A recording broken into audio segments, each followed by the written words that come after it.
Hey, folks. We're going to do some conversion into Descent into Avernus today for the in-command mass combat system that we're going to be publishing on DMsGuild. Give me a moment or four for me to check my signals and all the blah-de-blah, and then we're going to dive into this for the next couple hours. So just checking my signal real quick. Signal is clear, my bros. All right, and so I'm just going to ping all the Twitter stuff. Hey, okay, so while I'm doing this, check out the description down below. This is going to be put into the playlist of other content that I've done. But there is, I've got my Twitter where you can keep track of, what am I shouting into the void about. There's also a link to my DMsGuild stuff. All my stuff is 100% preview. So you are certainly welcome to look at all the content that I've produced and decide for yourself if you want to then circle back around and pay for any of it. I certainly would appreciate it if you do, to help make sure that I can keep the lights on and keep the wife at bay. Let her know that people actually like what I'm doing here. I will also talk about the actual content itself as soon as I get finished punching signals here to the D&D community on Discord, Instructor Boy, Fry Minis, Classes and Constructs, Trent Monk, DMsGuild Creators Lounge, Cleric Corner, Rich Mary. You guys are all awesome. I really appreciate y'all for being involved. Okay, cool. So I got that taken care of. I'm going to push this to the background so you guys can see what I got going on. Okay, so like I was talking about in the description down below, there's a link to my Patreon, and don't worry, you don't have to spend any money if you don't want to, because if you come to the front page here, you can check out about Phil Kearney, and you can see here that I stream regularly here on YouTube, and here we are on YouTube. You can also see that I've got here is a collection of the D&D books that I have. Again, all my content is 100% free to view. Just check it out. If you like it, you like it, and I'd love to have your involvement. Let's see. Here is the playtest that we are building for In Command. It is open content for y'all to take a look at. If you check down in my playlists for the In Command playlist, you'll see. I think it was like back around 4 through 8.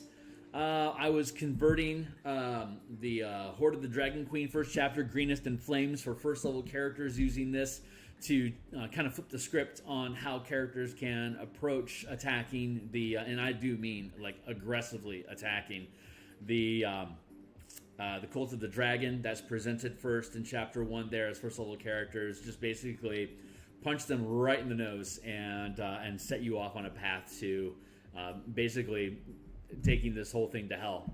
So, and on that note, we can extend on beyond that. We are going to be converting in that same flit. You can check that out to see that conversion process. But we will be converting Descent into Avernus similarly. And there's a lot of elements in Descent into Avernus that I want to get involved on. You can see in the description for the content here that I'm looking at Infernal Machines. I'm looking at Zariel's Flying Fortress. I'm looking at the Chains of Elturel. And there's a couple of different opportunities when you pick a path between getting devil or demon assistance in attacking Zariel in general, or just resolving the campaign that I will be able to then flesh out into you basically negotiating to get troops for you to be able to basically attack whatever it is that you choose to attack. And hopefully we'll be able to spell out different bullet points in different chapters where there's an opportunity for you to acquire troops for you to command at larger scales than just 5 feet. And so we'll want to spend time addressing the Bloodwar as well. We've got about, maybe hour and a half, 2 hours, probably 2 hours. I think I can spend 2 hours on this today. So I'm going to set a 20-minute timer here on my clock and get that bouncing. I may have to bio break at some point. But we're going to just start plowing through this content, see what we'll see what we can see. It's so far I like the ideas that are percolating in my head, but they are not fleshed out yet. So like most of my stream content you see below, this is just me in real time, just looking at what Wizards of the Coast has provided to us, figuring out what inside of my head we actually want to see happen as part of the power fantasy of going to hell and fighting, everything, and see what we can do to build tools that actually allow us to do that. So I know that Wizards has a board game that they're going to be selling us, so that you can have epic scale combat. Worth noting, it's a board game. It's not a 5e supplement. With any luck, they'll be building something that's more compatible with 5e than MCDM stuff, but doesn't disappoint us like the UA had. We'll see if they do or not, but our goal here with In Command is to build something that is integrated fully into the 5e game system, that once you buy this like $15 supplement, it'll probably be like with stuff.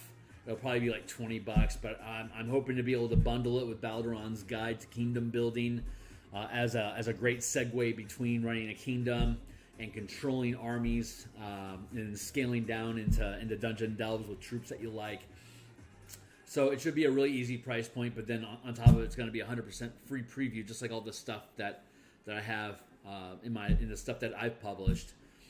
If I've just written in it, I can't guarantee it's going to be 100% preview, but if I publish it, you're going to see everything, because I want you guys to know that this stuff works, that you should be using it at your table, and once you start doing, you'll probably want to just loop back around and buy it just to support me and keep doing stuff, and I would be thrilled if you would. So what we're going to do then, having all that to do aside, here is the playtest content, which we will probably end up referencing over the course of the conversation. But our main focus, what we're going to start off with today, is Infernal Machines. Because if you check out the playtest content that I have here, I'm really hoping that Sign of the Dragon will agree that the task system and guilds that I'm building is going to be worth their time to bundle with me. This Thieves Guild product has already hit platinum on DMsGuild, and these dudes, both the Marcoses, they're great guys. So support Sign of the Dragon. They're cool guys. They come up with, I would say, their design aesthetics align a lot and move parallel to where I'm at. They just approach things very differently. So it's actually a lot of their material is really complementary to the stuff that I do, and I definitely recommend you check them out, because once I get my guild mechanics done, you'll be able to see how gracefully they curve into running a Thieves Guild specifically, using what they have here in the Thieves Guild content, as well as looking at the using the guild mechanics that I have that we're going to be building in this book. Also, again, Balduran's Guide to Kingdom Building. This is, I think it's pushing Mithril if it hasn't gotten there yet. But it's fantastic. It talks about building structures as resources, and then having different industries like military. Like if you're a military industry focused town, then you've got bases, you've got naval shipyards. You're building siege machinery in that town, and we both simplify while also leaning into that resource mechanic for building guilds, communities, and kingdoms, and it will fold gracefully in with Balduran's Guide. So there's a ton of opportunities for us to take In Command, and just help build the community, help people see how these tools can all work together, and hopefully support just the DMsGuild scene in general. So if you aren't into DMsGuild, get into it, because there's a lot of folks that do their first effort of converting just their own homebrew table, home table stuff into content that other people might want to digest. So there's always new people showing up. There's always great art there. There's a lot of really great map makers like CZ, for example, Christian Zoich. His stuff is amazing, so you should check him out as well. Great guy. I don't quite compete with him yet on map making. He uses different tools than I do, but I will consider myself proud when the maps that I'm putting out are of similar quality, and I look forward to curving into that in the next 5 years. But I got mechanics to build, so we're gonna build them. Oh, hey, I have teeth now. That's the big announcement for me. I had my teeth installed last night. They're permanent. They wanted 24 hours for them to set, so I didn't screw anything up. So I stayed away from biting into any big bread. But I had some lettuce wraps, and that worked great. I had bacon this morning. Bit through that a-okay. It looks like these guys work. It's minimal effort to keep them maintained. That's no worse than flossing. Super great. It's been 10 months since I've had these things out of my face, and now I have to. So if I'm lispy today and spitty, sorry about that. I'm trying to learn how to speak with teeth again. So, but I am absolutely thrilled. So that's a lot of yammering, and I apologize about that. I kind of start off with yammering, but yeah. So we are working on In Command of Baldur's Gate, Descent into Avernus. Our goal here is to reimagine this campaign, not so much that you. Okay, so I'm a hot taker, and if you know me, you know that. So I'm just going to rant for a hot second here. And that Balduran's Guide is really cool. It has, Descent into Avernus is really cool in that it presents a viable campaign from level 1 to 12, where your characters start off in Faerun, go to hell, and try to save a whole bunch of souls. Super cool premise. The biggest problem that we have with Descent into Avernus is that it takes place in Avernus, which is the no man's land between the 9 hells and the abyss. So, like, if we're I didn't prep this stuff, so I never pre-recorded any of this stuff, so I don't have the assets that I could have lined up for you guys to look at. But basically, you got the 9 hells, and you got the abyss, and we got basically Avernus is, if I recall correctly, Avernus is the first tier, is the first level of the 1, 2, 3, 4, 5, 6, 7, 8, 9 layers of hell. Avernus is the first, and the river Styx flows from Avernus. I think it goes through Hades. I think it hits Tartarus, and I think it hits Gehenna on the way to the Abyss. So the Abyss is here, which is a black-red place, versus 9 Hells, which is a black-white place. And then you got Hades in the middle, which is pure black. And then you've got all these little variants in between. But you have the river Styx that goes between them. And so you can use Styx to bounce directly from the Abyss to Hell, and the Abyss has infinite layers, but the 9 Hells only has 9, also infinite layers. But the Abyss has infinite layers that are infinite in size. So you get to the top level of both of these planes, and they can interact with each other, and that's how the river Styx goes. So the whole campaign takes place on this first level of hell, and you've got spoiler alerts like all over this thing, just telling you right now, just spoil. You've been warned. Okay, so the Forgotten Realms has this place called Elturel, right?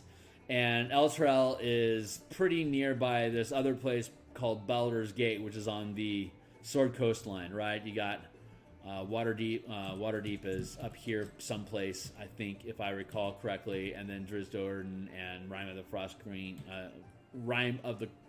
Queen is up here in the spine. You got Alderach, the giant desert, over here. You got, I think, Silvery Moon's here. You got Cormyr here. So this is where Elturel is at, right here. And you got the Dales over here offshore, and you got boats that go along here and do pirate stuff. It's fun. So you've got and then you got Hell, and the whole thing of the adventure is that Elturel gets pulled into Hell, and there's a lot of artifact machinations that go along to making that happen, but it happens. So we're now looking at when the campaign starts.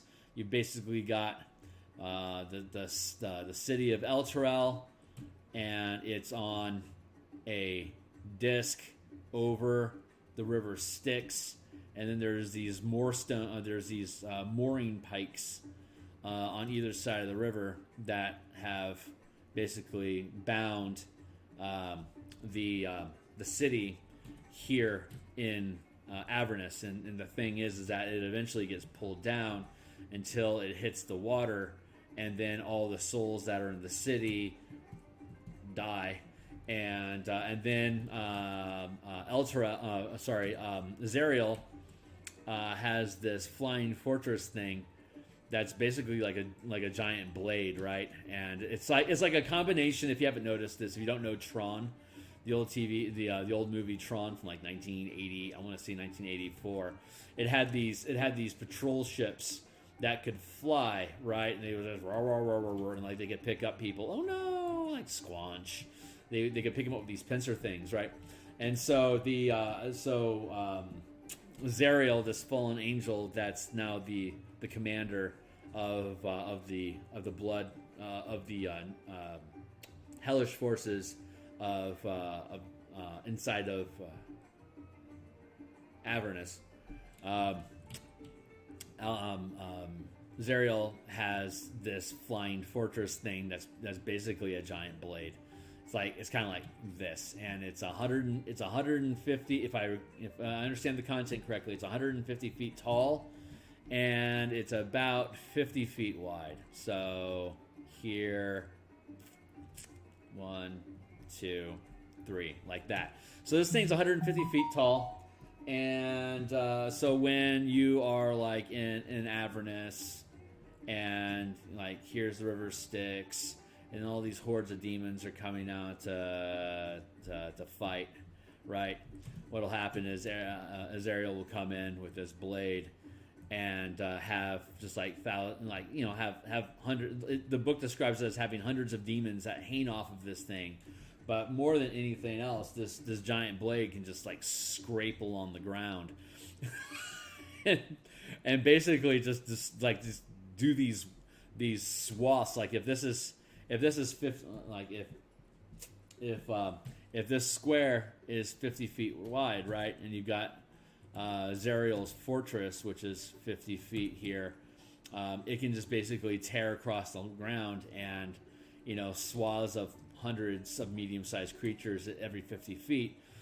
This thing can just basically butcher through as an area of effect, kind of like a lightning bolt, or more like a Chardalon's stride, where it deals fire damage in the path that it follows along, and like you can move 30 feet or something like that, and you can do D6 fire damage to anything that's along this path when you're sitting here and you're running. Hey, and I'm running along this path, and then anyone that's back here gets sat-appled back here because they're on fire now.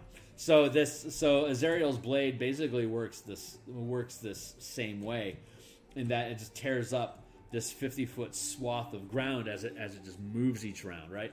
So ultimately, what we want to do is we want to get to a place where we're translating this giant 150-foot blade into a mass combat weapon. So we already know that it's got a 50-foot. I think it's a 50-foot space. I'm going to.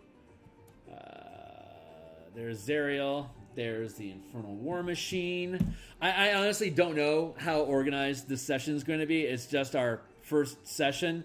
So we're going to do a number of these. We got about 2 hours today, but we're going to see how far down. Oh, here we go. Maps.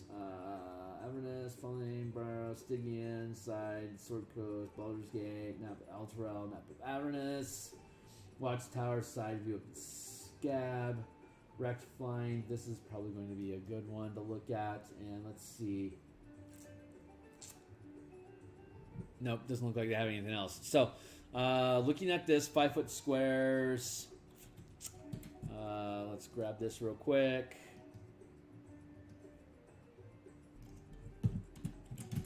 Let's go back here.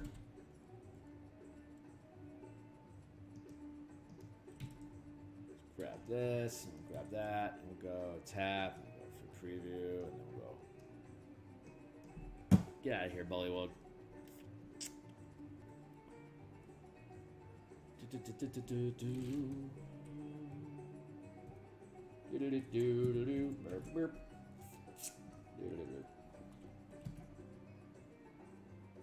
Oh man, not bad, Kearney.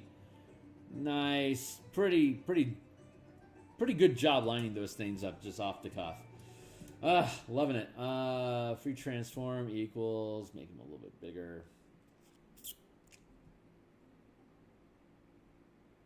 Yeah, it's close enough for science, right?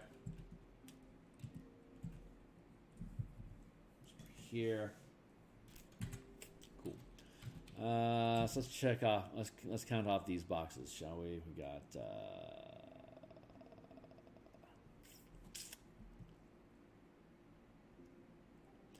1, 2, 3, 4, 5, 6, 7, 8, 9, 10. 100. 1, 2, 3, 4, 5, 6, 7, 8, 9, 10. That's 200.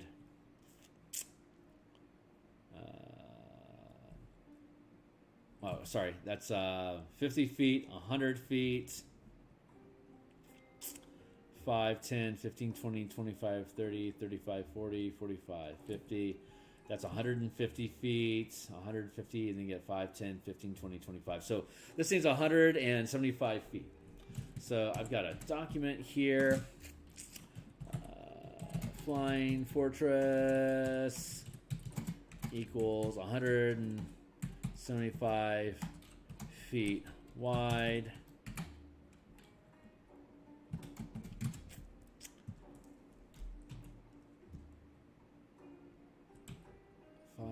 1, 2, 3, 4, 5, 6, 7, 8, 9, 100. That's 50. 1, 2, 3, 4, 5. 50. 1, 2, 3, 4, 5, 6, 7, 8, 9. I bet it goes up here to 10. So it's 175 feet wide, 100 feet long, and let's go back to the content to see if we can get an answer. Black belt, wrecked flying fortress.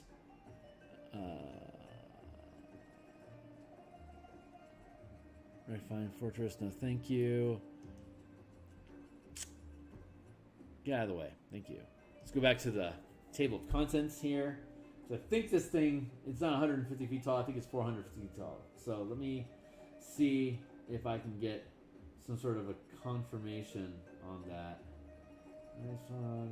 Rex Fort.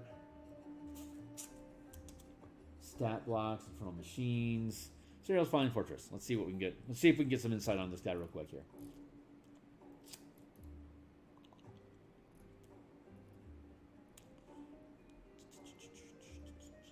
$450 feet tall. Thank you. I've got a crick in my neck, so I'm going to be doing some weird head jerking around. 450 feet tall. All right, so let's see. This game, and let's go ahead and look here at the content that we have in the playtest. Again, this is the playtest. This stuff is all available to you right now. You can follow the link in my description down below and read along with me if you want. I'll see you here live if you do. Some people will pop up, so come take a look. This is for you to use right now and play it. It totally works. Beep beep beep beep beep beep beep beep beep. Don't think we're going to keep optional battle scale in the final product, but I am going to do a miniature, like a tiny size.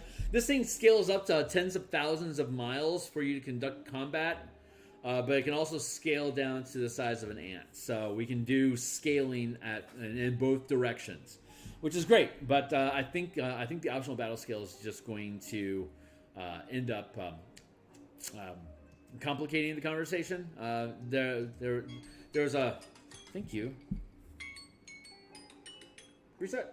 There was a great conversation on Indestructiboy's channel yesterday. If you go to Indestructiboy on YouTube, you'll probably find the scroll link down below because the guy's great. But I was talking about Project Scope, and then you often hear about scope sprawl, where the idea that you come up with can lead to dozens of different ideas. And the core mechanics of this in command system, the mass combat, lends itself to looking at optional battle scales of like smaller than 5 feet. Like if you get shrink down, like I said, to the size of an ant or the mouse. If you want to do some mouse guard campaigning in your 5e, I got you covered. But there's also off scales like 15-foot squares or 20-foot squares. UA back, I think, God, I want to say it was back in 2019. Maybe it was 20, I don't remember. But Wizards of the Coast put out a mass combat offer. It was like, I think maybe 10 pages of content where they were offering creating stands of troops in a 20-foot square, like a 20-foot by 20-foot gargantuan size scale. But that's only 16 medium-sized troops per stand, and it still cluttered the battlefield. It was a good idea. I mean, they were kind of on the right path, but I don't think they had enough. I don't think they had an opportunity to invest as much time and energy into it as they needed to for the production cycle of UA content. But they were on the right path. It's just they didn't have an opportunity to really flesh it out. And that when you're dealing with when you're upscaling combat for large scales battles, what you want to do is you want to look at going beyond the 5-foot scale. And grid scale is 5 foot versus 50 foot, 500 foot, and then 5,000-ish feet is a mile, and then 5 miles, 50 miles, 500 miles, etc., etc., etc., etc., etc. So, let's see. Most of what we'll be doing, like when we did the Greenest in Flames conversion, we were only operating in the 5-foot and 50-foot scale. But with Descent into Avernus, we'll be able to operate at the 5-foot, 50-foot, 500-foot, and probably the 1 mile, 5 mile, and possibly 50-mile scale. But these things take multiple days. Like you can see, a 5-foot scale takes 6 seconds to resolve, right? If you're dealing with shitloads of troops fighting each other, like in the Greenest in Flames playtest, we had 40 some odd archers that were fighting with an adult dragon in the first chapter, if you're familiar with it, at the 50-foot scale. So at the end of the 6-second 5-foot round, they would then use an action to command the 40 archers to fire a volley of arrows at the dragon that was offering aerial support for the troops that were attacking the keep, the town keep, at the 5-foot scale. But so you can do that, and that you can have anything operate at the 5-foot scale if you're engaging with things at the 5-foot scale. But if you are escalating to a larger size scale, like if everyone is operating at the 50-foot scale, or if everyone is operating at the 500-foot scale, you can dilate time so that it's still operating the same combat initiative, just working up in larger scale. 6 seconds for 5 feet, 10 times 6 seconds is a minute for 10 times 5-foot scale is 50 feet, then 10 feet, 500 feet at the 10-minute scale. 10 minutes times 10 is 100 minutes, and then 500 feet times 10 is 5,000 feet. So we're basically just rounding this up to 1 mile equals 2 hours of game time. So like you've got one-on-one guys, and you have like up to 100 guys here. You have up to 1,000 guys here. You have up to 10,000 allies here. 100,000. It keeps scaling.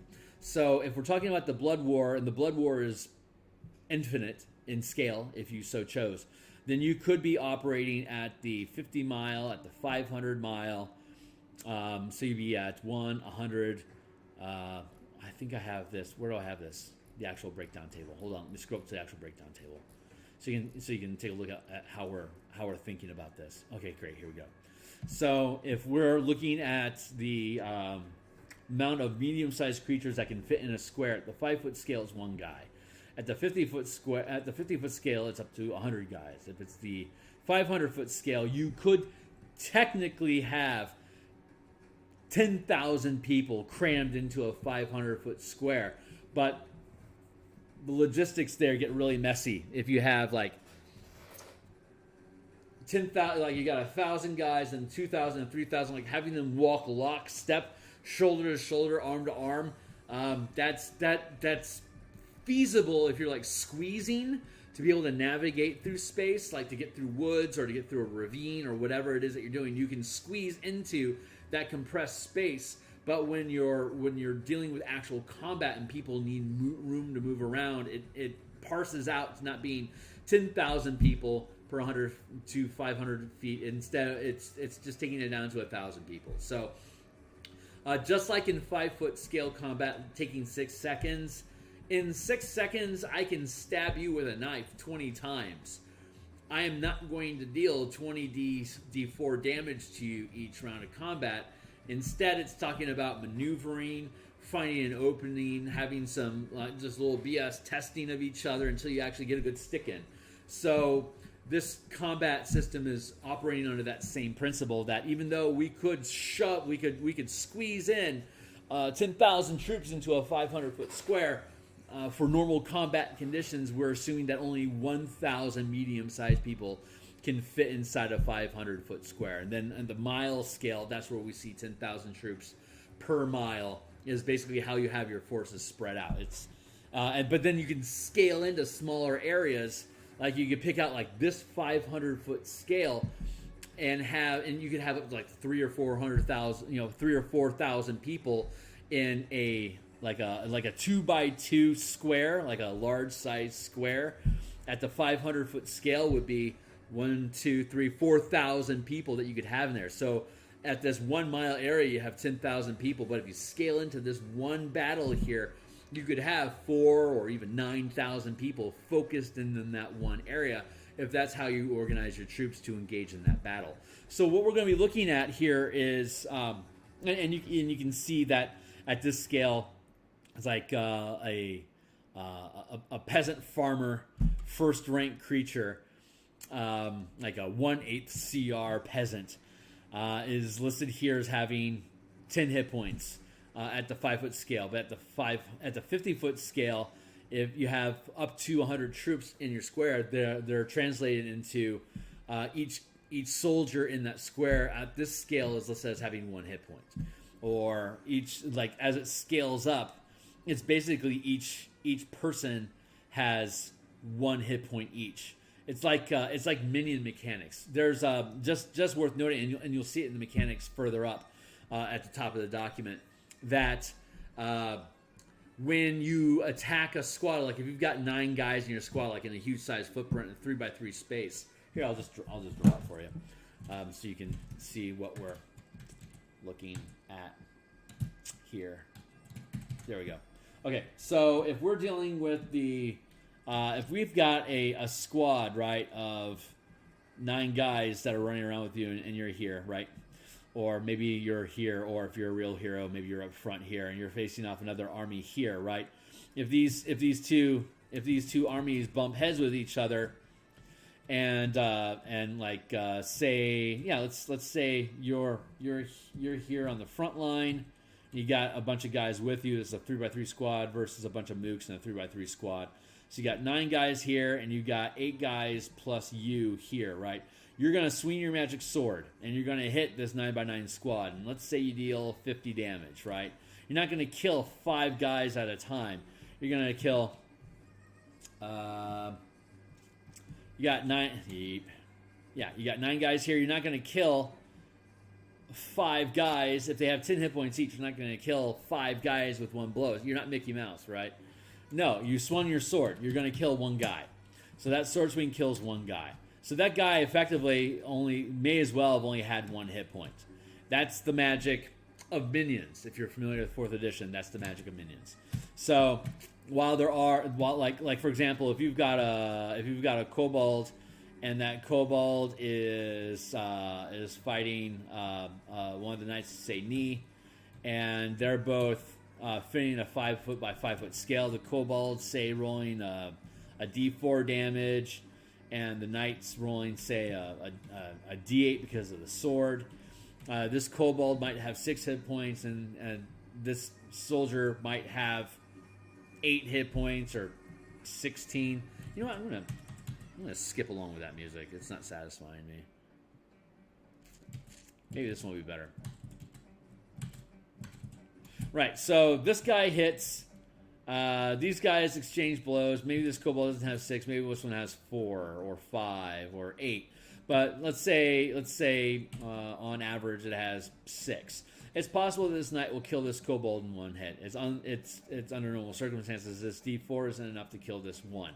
So at this 5 foot scale, you want to have these D dice that you're cracking out to see how many hit points these guys actually have, because these knights and this kobold, they might exchange fire back and forth between each other for a couple of rounds before they die. That's first level combat.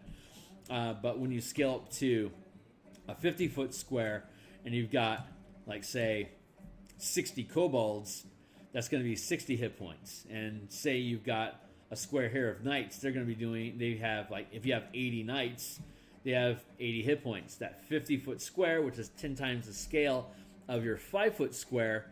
5 foot square, your kobold has 6 hit points. Well, in this scenario, that 50 foot square, you've got 60 kobolds, has 60 hit points. It scales up by 10. You see how that math works? So that's the mechanics that kind of go on behind that. And instead of dealing D4 damage, this kobold would be dealing D4 times 10, because you're at 10 times the scale.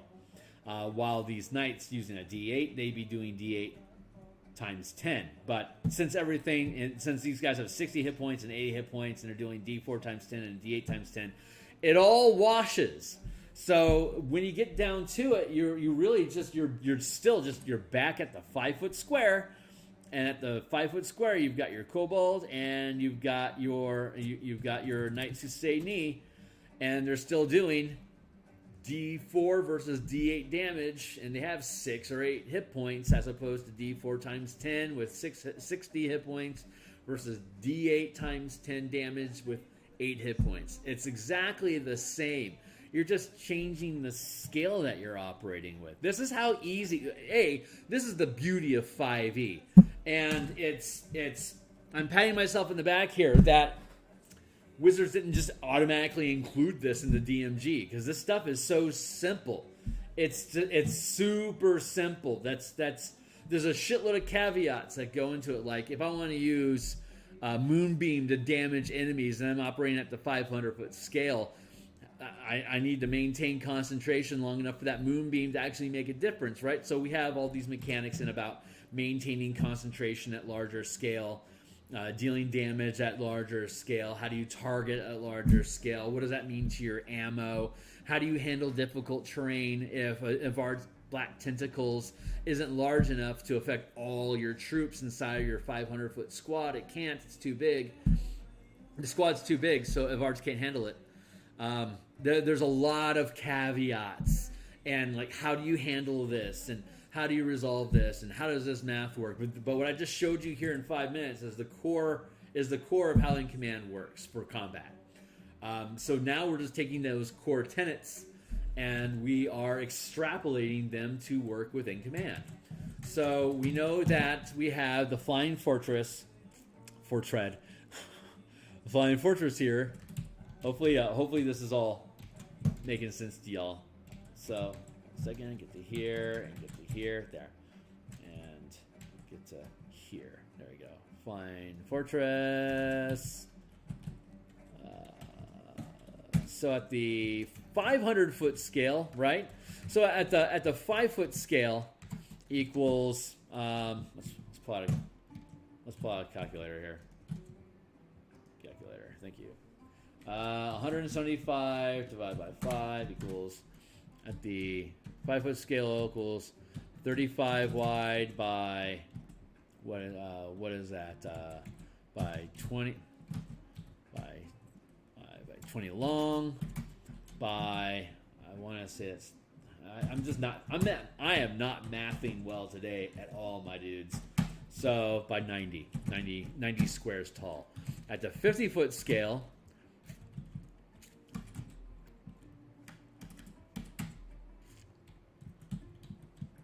So let's go with scale, squares. At the 50-foot scale, 175. That is 4 wide, because you round up to the 50-foot scale. So 175 rounded up is 200. So that's 4 squares wide by 2 long. It's too long by 9 tall, right? It's just downscaling by 10, right? You see that. Pretty straightforward. And at the 500-foot scale, we are 1 wide by... Fix your face. Thank you, son.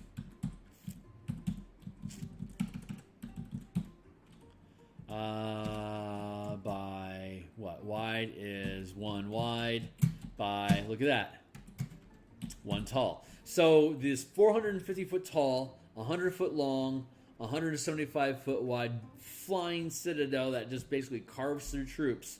You can have it fill 1. So again, we go back to our super sophisticated map. At the 5-foot scale, that's where we see this, right? This is your 5-foot scale.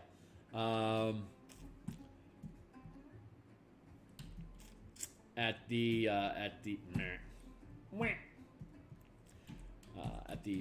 50-foot scale, what we got 4 by 2 by 9. So this would be, it would look like this is the top footprint of it, and here's its big blade underneath it, right? So this is and yeah, that's pretty much the shape of the flying citadel there.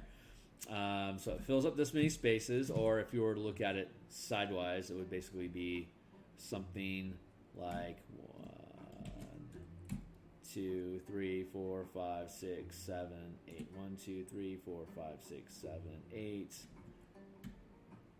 9.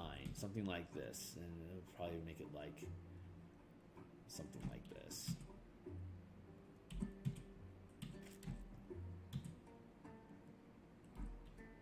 Because it has the mechanisms to pull souls up into it and whatever. So it'll probably be something along the lines of whatever this is. There. So that's the side view of this thing. Roughly like that. This is the 50-foot scale, right? But then at the 500-foot scale, so equals 50 feet, equals 500 feet. It fits in 1 square, because this is a 500-foot square, right? So this is how this stuff translates, right? So when we're conducting a battle,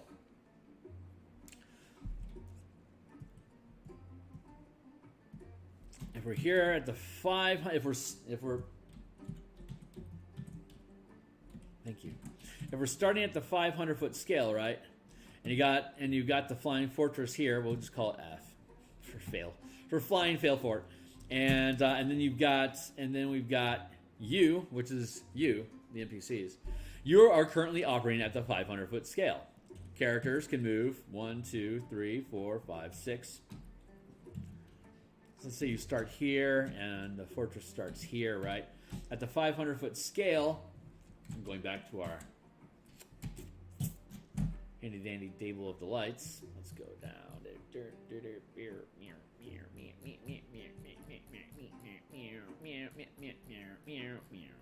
Did I go too far? Oh yeah, I went way too far, dude. Where's my bits? Show me my bits. Oh yeah, commanding armies. Okay, cool. 500-foot scale. It's 10 miles. So at the 5-foot scale, soldier can at the 5-foot scale in 6 seconds, without requiring additional actions or other things, you can move 1, 2, 3, 4, 5, 6. That's 30 feet, right? And that took you 6 seconds to get there. Using in command at the 500-foot scale, it's a 10-minute round, and you still move 1, 2, 3, 4, 5, 6. But 6 times, that's 3,000 feet. So in 10 minutes, your force casually strolls into battle roughly a little bit more than half a mile. So we're going to reset that clock and keep moving, right? And then let's see what descent into Avernus. Give me the bits. Zariel's Flying Fortress. Stygian Dock, we know about that. We got troops. Rooftop hatch, single vent, intake pipe. What does it say about the movement of this thing? Does it say anything about the movement? It's going to default to 30-foot speed, but it's a fortress, so I want to make sure I know if it actually moves fast or not. Hey, if anyone's listening, if you know offhand what the movement rate for Zariel's Flying Fortress is, that would be super useful and appreciated. But approaching the Wandering Emporium, irrelevant. It should say here, because it has its dimensions. Zariel's Flying Fortress is mobile, and therefore doesn't appear on the map, but we're not going to tell you here offhand. Tell me how fast this damn thing moves, dude. Moving the fortress. You can't. Thanks. That's super useful. So if it is being piloted, how fast can it move? Stowing away. Poor devil. Yeah, dude, you're a poor devil. Roaming encounters. Yeah, they don't even bother telling you how fast the thing can move. Okay, great. So we're going to have to make some assumptions. If anyone knows how the fast thing moves, that would be fantastic. Speed? Question mark? Let's go into the Infernal Machines, because this today I wanted to be talking about Infernal Machines specifically, because Zariel's Flying Fortress is just basically like a really freaking big flying Infernal Machine. So let's see what the fastest one is. Speed is 120 feet. That's probably going to be faster. I would say that Devil's Ride should be the fastest thing out there, so it should probably outrun Zariel's Flying Fort. Tormentor, 100 feet. That's cool. Demon Grinder, 100 feet. That's cool. Scavenger, 100 feet. Okay, so it looks like the default on these things is 100 feet. So let's just go with 100 feet. Maybe 80? Work in progress. Seeking confirmation. Okay, so we know that Zariel is the pilot. And we know from looking at Zariel that she is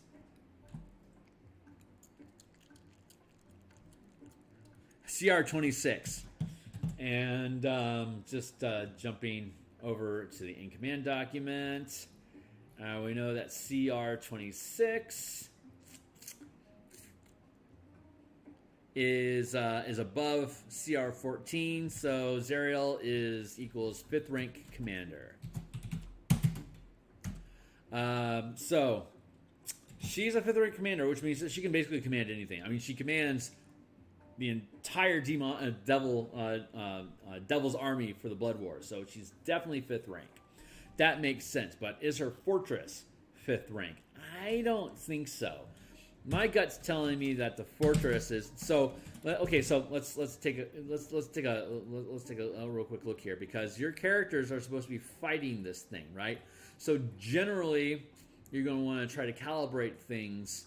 If it's a fair fight, if you're using in command and your enemy isn't, generally you can have a fair, I don't know who's going to win fight if you're fighting at one rank above your own. So like a first level character can hold their own for at least long enough to realize that they're not that this is a bad idea against CR creatures 2 to 5, like individual ogres at first, when you're first rank, and if like each of you guys have like 3 to 9 stick farmers each, and you got a party of 4, so you're going to have anywhere from like including your characters, anywhere from like 16 to 40 farmers, basically first rank or like 1/8 CR creatures that are running around with you as first level characters. Your first rank. So you could take on anywhere from, with 40 of you guys, you could probably take on 5 to 10 ogres. So if it's just you and like 3 guys with you, so you're sitting inside of a large size space, which is comparable to the large size space that an ogre can sit inside of, it's a pretty fair fight between your first rank large size squad versus a second rank large size ogre. It's a real crapshoot to see who's going to win that on a 1-to-1 basis. So if everyone's equal, and if the squads are equal size to the opponents that you're facing, you can generally hit 1 rank above your character's rank. So, and once you get the 5th rank, it's it's your 17th plus level, so everything's equal at that point. But so when you're designing things, if you're fighting individual creatures, you want to think, well, I want to have enough soldiers on my team to be able to face on 1 rank higher than me. If you're facing something that's 2 ranks higher than you, like 3rd rank, which is what up to CR, what would be a good example? Like a Medusa, for instance. A Medusa is a 6 CR creature, right? I think a Shambling Mound is like a CR 8. Let's look at that real quick, actually, since we're having this casual conversation today, and I'm just kind of on meander. Let's take a look at that. Let's look at Shambling Mound. Let's see what CR this thing is.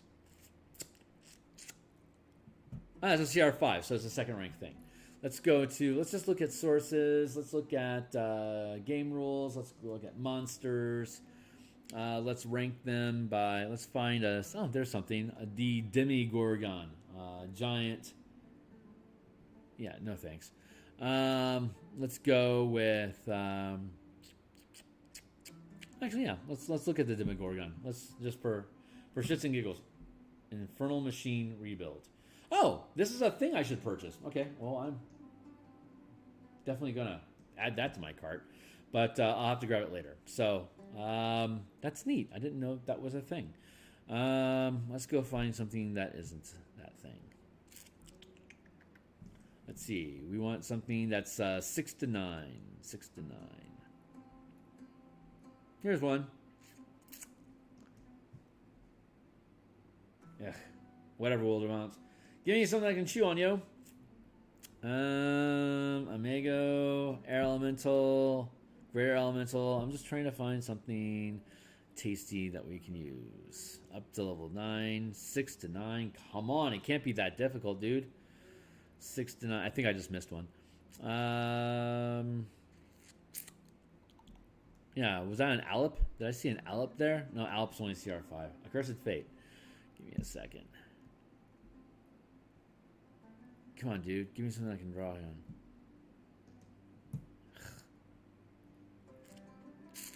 Thank you. An animated tree. An animated tree. Screw you, Oofus. Anvil Rot. Ape. I'm being so picky. Let's look at an Anvil Rot Raptor. Let's see what this thing is all about. CR5 is a flying creature. Fine. Okay. Nah, it's not a CR5. Yeah, it's a CR half. Dude. My dude, come on. And Athenia, I don't recognize that name, so that's from an alternate book. Thank you. Armonite? Okay, we'll go with an Armonite. Okay, cool. Armonite, large size fiend, right? CR7. About time we found this thing. So CR5 creature, right? It's got 94 hit points. It's size large. Multi-attack. It's dealing, let's see. Attack is plus 8 to hit. And it's dealing 2d4 plus 5 damage on a hit. So that's cool. Second here. Get a timer. Okay, so your first level characters are trying to take on an Armonite, right? That's a bad idea. Let's look at what it's multi-attack. Armonite has a claw and 1 hoof and 1 serrated tail. So hoof does 2d6 damage. Claw does 10 damage, 12 damage, and 16 damage, right? So if we were to take, let's go back in here. Let's go with an Armonite. So Armonite is 3rd rank, right? And you've got your first level character here. You're gonna get killed, like immediately gonna get killed. This thing has, 94 HP versus, let's say, you're 10. Okay, so you by yourself, that Armonite is gonna absolutely crush you. If you've got 4 people working with, if you got 3 people working with you inside of a large size, oh yeah, this thing's supposed to be size large. So there you go, Armonite, size large. If you've got 3 guys that are first rank with you, right, you're going to be doing 1, 2, you're going to be doing, say you got swords, you're going to be doing 2d10 damage against these guys, which is going to average out to about 8 points of damage per hit. You've got 1 attack action coming from the squad as its own entity. You've got 1 action that you can use to make an attack, and you can use your bonus action to also make an attack. Versus this guy's multi-attack. If he's going to make a multi-attack, he's probably going to hit you each round, which means that he's going to be dealing up to 36 mod damage. So each individual hit, straight to tail, claw, hoof. And then that leaves you alone again, right? So that's 1 round that you're lasting against this guy, and probably only dealing 8 points of damage, and it kills you the next round. So if we're operating here, if these are 10-foot squares, right, just for simplicity. Let's go with, you got the Armonite here, and then you've got your squad, you've got your friend squad, you've got your 3rd guy squad, you got your 4th guy squad, right? Basically, you can go 1 hit, 2 hit, 3 hit, 4 rounds. You can last 4 rounds before your team is exposed. And so that gives you 4 rounds of attacks. So let's say you deal, on average, you're going to deal 8, 8, 8, and 8 to hit this guy. You're going to probably miss with one of them. So in 1 round, you're going to deal 24 damage. Next round, you're going to deal 16 damage. 3rd round, you're going to deal 8 damage. So that's going to be 24, 30, that's 40, that's 50 hit points, right? So in 4 rounds, at the 2x2, at the large size scale, this Armonite is killing all of your guys before it potentially kills you specifically, but kills off all of your troops and in that squad, and it only goes down to half its hit points. So let's try that again. Let's say you guys are running around and you've got a 9x9 zone, right? So you got all these guys. You're going to be doing 3d8 damage, which is going to average 12 damage. And there's 3 of you guys, 4 of you that are running around these squads versus this Armonite, which is here, right? All of you guys can engage this guy each round. This Armonite, he can deal 3 attacks per round, which means in the first round he can attack this one, and he can knock out. Here's your large size squad. Here's your medium size squad. Here's your huge size squad. That Armonite can scrap out 3 of those troops, but you're still inside this 3x3 zone, right? So the first round, you're going to be doing 3d8 here, which is 12, 12, 12, and you're probably going to miss one of them. So that's going to be 36 damage. The next round, this Armonite can come through, and he can peel off 3 more guys, which drops you down to a 2x2 zone. So this guy becomes 2d8, while this guy is still 3d8, 3d8, 3d8, right? So if this 2d8 then hits, and this hits and hits, and that one still misses, that's going to be 8 hit points, 12 hit points, 12 hit points, 24, that's 36. So on the second round, you've dealt 36 damage, you dealt 24, 34 damage, 32 damage, 36 damage. You probably dealt around 80 hit points, right? Out of the 94 that this Armonite has. And he could kill off on the 3rd round. He could kill off this squad. Your guy's down. Better send the medic over to heal him up. But these 2 squads haven't even been touched yet. So they're going to do probably 24 damage, right? 24. So that took 1, 2, that in 3 rounds, you're now able to kill this Armonite. When the previous round, that Armonite, it was a pretty, like, all of your characters probably would have died, and maybe the Armonite died. 3rd rank creature, 4 characters using a 3x3 squad. You see how that kind of works out there? So 1st rank, you're hitting 1, 2, 3 times your size. You're in a squad of 4 people. You got 4 squad. But if it had been, if we're upscaling to the 50-foot or the 500-foot scale, if you've got a Zariel running around here inside of one 500-foot scale, then a fair fight against that squad, against this fortress at the 500-foot scale, if it is 5th rank and you guys are 2nd rank, you can probably attack it with 3. 1, 2, 3. You could probably fight it with 3, 4, 500-foot square squads. If you're all second rank, or if you're just getting dretches at the 1st rank, chances are at that rank you're going to be doing D4 times 100 damage at the 500-foot. Times 10 at the 500-foot scale. I'm going to clean up my board here. At the 500-foot scale, one of these. If it is we're talking a Citadel. I was talking about the Citadel being 4th rank, right? Which means that at this scale, it's going to have 4 times. It's going to have 4,000 hit points. This is you in a 500-foot scale, and you're, say, going back to our table here. If you're 5th level, you're probably going to be 10th-ish level. Let's see. Yeah, at 9th level plus, you're going to be 3rd rank. So at 9th level, 3rd rank, this is going to be 3rd rank. That's going to be 1, 2, 3. That's going to be 3,000 hit points that your squad would have. So at the 500-foot scale, you're going to have up to 1,000 creatures versus Azariel's scale of 4,000. Zariel at, say, 4th rank is going to be dealing a D4, D6, D8 is going to be dealing 1d10 times 100 hit points. And at 3rd rank, you're going to be doing 1d8 times 100 hit points. So let's assume you hit each round. It's going to be 400 hit points on average, which means you're going to be able to end up killing this thing off in 10 rounds. Sure. And at 3,000 hit points here, HP, Azariel, assuming that Azariel hits with her 500-foot scale, deals 500 damage each round. She's going to kill you guys off on average in about 6 rounds. And that leaves you with nothing. You can't fight. Zariel's a 26 level angel. You can't fight her one-on-one. You need that army. So this is outpacing you. So chances are that means that your team is going to need at least 2 units at the 500-foot scale. That let's say you're getting dretches in your recruitment effort, which is only 1st rank, which means they only have 1,000 hit points.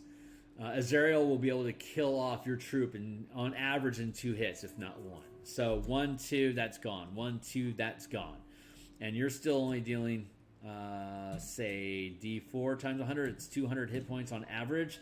It's going to take 20. It's going to take 20 attacks at the 200-foot with 1st rank creatures at the 500-foot scale. It's going to take 20 successful attacks to bring down this 4,000 hit points. So that's insufficient.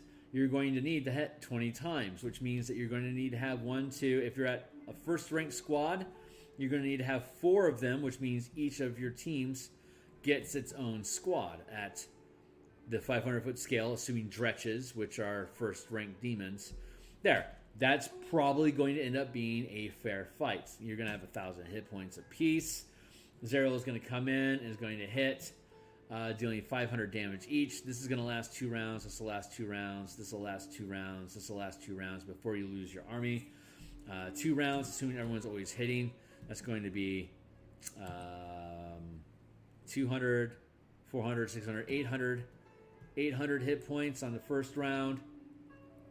Takes 2 rounds to drop that one, so that takes you down to 600 the 2nd round. This one goes down. That leaves you with 400 the next round. You can scrap that out. And then so that leaves you in the last round. 1, 2, 3, 4, 5, 6, 7, 8. It's going to be 8, 14, 8. So 8, 6, 14, 18, 20. So it's 2,000 damage that you'll deal over the course of 2 rounds, and then you lose that squad, and then it's 1,200. Thank you. Restart. And then it's 2,000, 3,200 by round 4, and then 600 is, move this over, that's 2K, 3,200, 3,800 by the 6th round, and this thing has 4,000 hit points. By the time you're done with the 6th round, at levels at the 7th and 8th round, when you are down to your last squad, dealing around 200 hit points apiece, it is now an official crapshoot of whether or not you're going to be able to knock down those last 200 hit points before Zariel comes through and hits you and knocks out your troop. So that's about eyeballing it. I can build this playtest so that Zariel is going to... I keep calling her Zariel. It's my own muse. His name is Zariel. But 400 for... that's going to be 4th rank. The...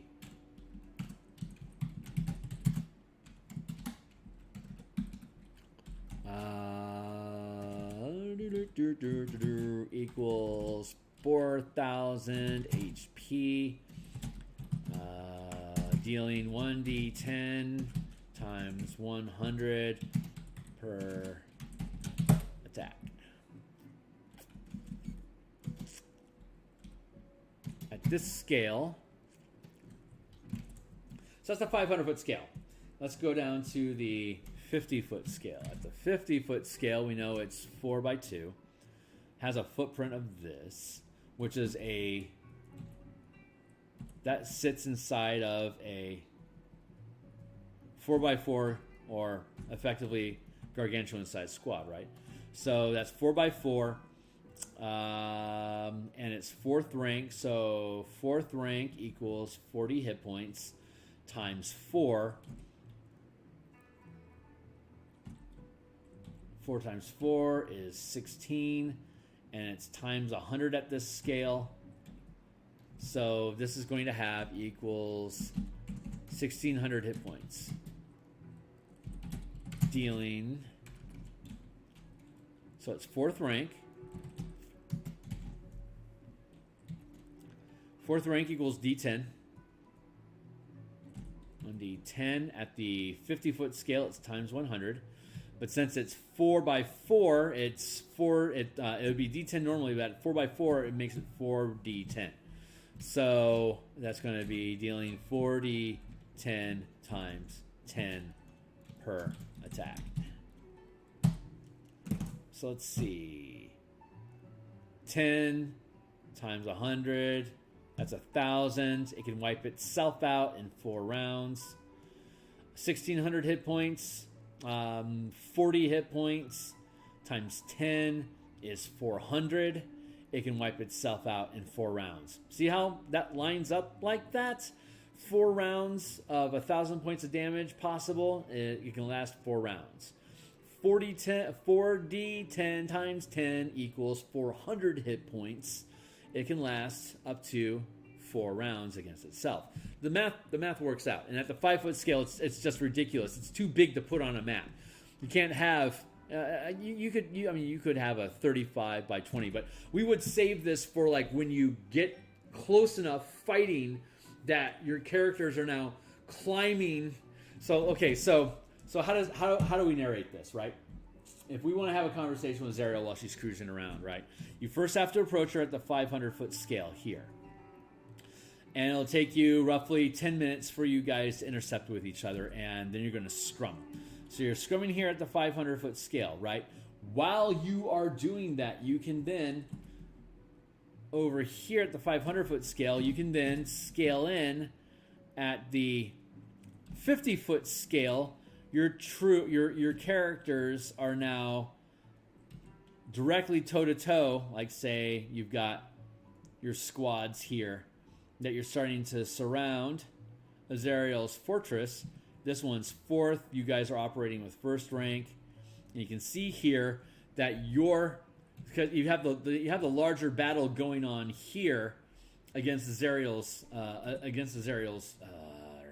10. So I'm gonna do, that's too exaggerated. I'm gonna be 1, 2, 3, 4, 5, 6, 7, 8, 9, 10 by 10. Here's one of your squads versus the area that her flying fortress can fit inside of, right? So your team peels off a squad and breaches the line of defense so that you're attacking her citadel directly. So you've got your guys that are running around. I'm going to use this is like you in a 2x2 space, and this is you. And here's another one of your characters. And here's another one of your characters. And you're trying to siege this thing, but it also, Zariel has, quote unquote, hundreds of demons that just hang out on the citadel to act as foot soldiers for her as well. So you not only have the 4th rank citadel that you're going to be fighting, but you also have you have these smaller forces that are going to be interwoven inside of it as well that you're going to have to be fighting. So you've got this 1, you've got 2, and then you got the actual fortress itself operating at the 50-foot scale. So 500-foot scale, you guys bump into each other. At the 50-foot scale, this is how you're operating. And once you fight through the 50-foot scale, you can now operate. You've punched a hole into Zariel's ship. Let's say it's here. And Zariel is here hanging out on the top deck. And your characters come in. 1, 2, 3, 4. You can't possibly, as, say, 12th level characters, you are going to be hard pressed to defeat Zariel, a 26th level character. But you've got Lulu with you, and you're trying to have hey, let's do a parlay thing to have a conversation with us about what's your role here in Avernus. Now you can engage her at the 5-foot scale in a conversation about, hey, what's your goals about all this? Let's have Lulu try to change your mind about who you are and help you remember the angel that you were and get you to help us then go and fight the chains of Elturel to free the city, free the planetar that's trapped inside the companion. Spoiler alerts. That's basically how the mechanics work here. It's actually really straightforward, but we're going to need to spend a little bit more time diving a little bit deeper into the content to find out what sort of troops you should actually have. But that's the quick skinny of it. So I'm pretty happy with that. It's 2 o'clock now. How long have you been doing this? We're doing this for 1 hour and 12 minutes. Okay, so I'm going to take a real quick bio break, and then we can come back. Because I've been drinking too much water. So, bio, BRB 5 min. So, I'll be back in just a minute. Just a minute. And then we'll talk about Infernal Machines.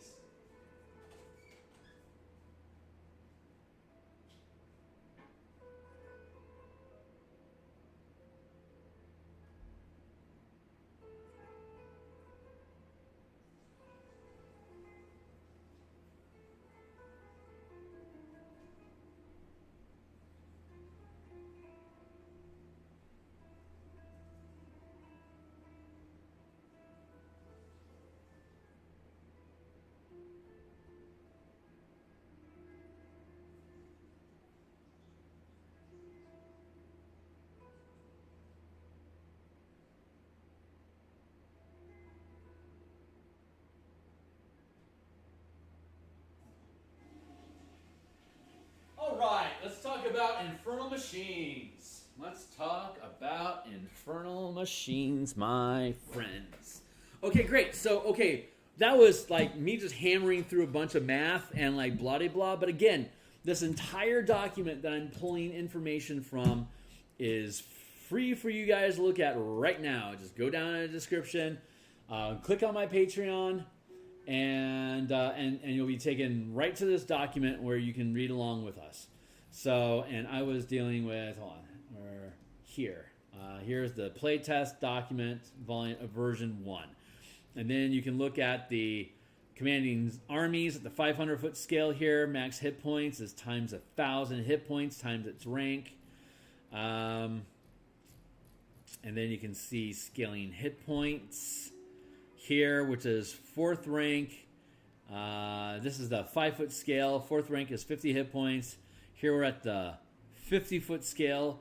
4th rank is 400 hit points. So at the 500-foot scale, a 1x1 space, 4th rank would be 4,000 hit points instead of 400. That's how that works. And now here, if we're looking at rank equals damage is 1st, 2nd, 3rd, 4th rank for the fortress is a D10, and then we look down here, it's rank times die times 100. So 4th rank it is the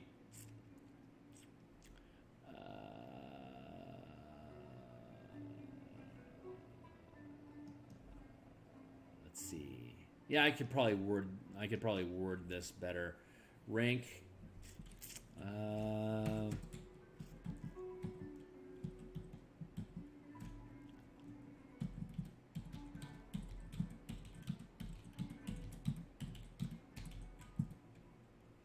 a 5th rank 2x2 squad at 500-foot scale deals 2d12 damage times 100 damage. Yep. And 500 damage if the attack misses. 5th rank 2x2 2d12 500-foot scale 100 damage per attack. Really, really straightforward stuff.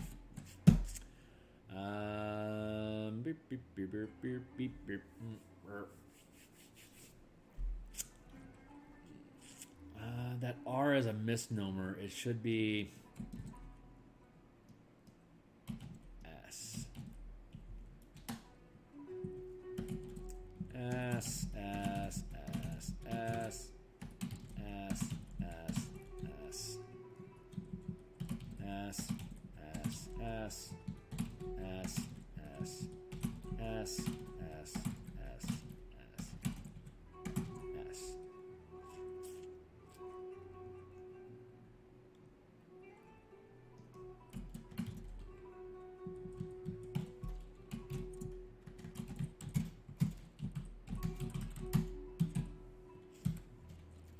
S equals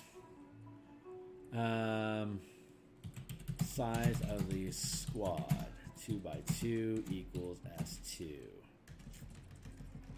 1x1 equals S1. 2x2 equals S2, etc. So a 2x2, S equals 2 times 5. 5th rank is a 12. So rank is 12 times S. Size is 2. So 2d12 times 500-foot scale is 100. So there you go. 2d12 times 100 damage.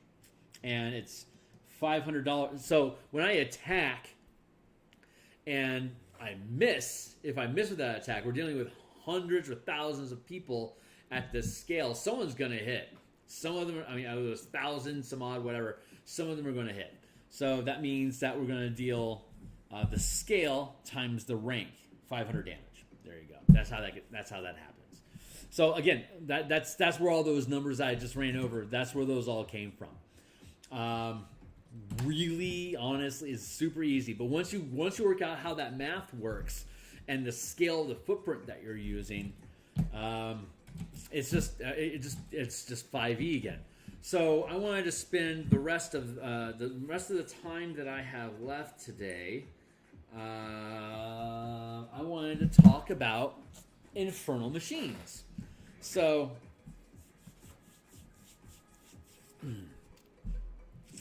let's talk about Infernal Machines. Here's so all these machines move 100 feet, except for the Devil's Ride, which moves 120. It's a little bit faster than the rest of these guys, right? So we got DR equals large 120. 120 speed. Let's look at the rest of them.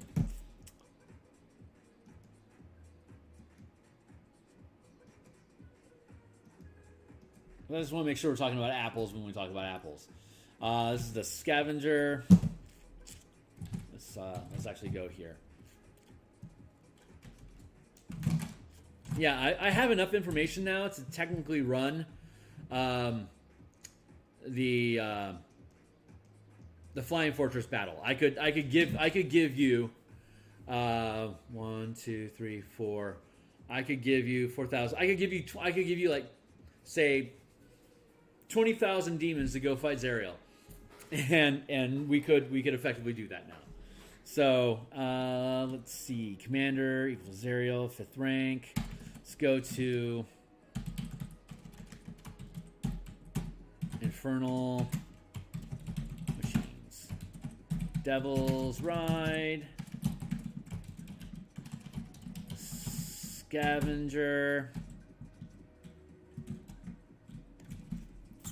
I'm going to have to pick up that Infernal content because there's a lot of it. Devil's Ride. Large. Scavenger equals huge. 100 feet. 120 feet.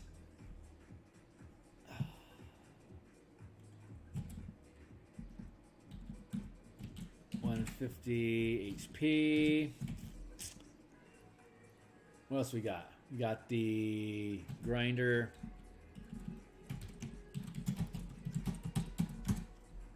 There's a gargantuan. 100 feet.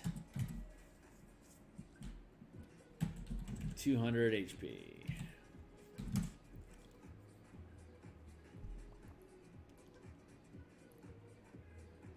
Tormentor is huge. 100 feet. Is it 150?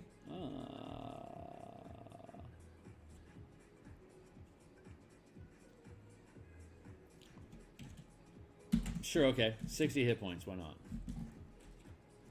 I don't know why the Scavenger has 150 while the Tormentor only has 60. But there it is. And the Devil's Ride has like, what, 30 hit points? 30 hit points. Not bad, Kearney. 30 HP. Okay, so how does this stuff work?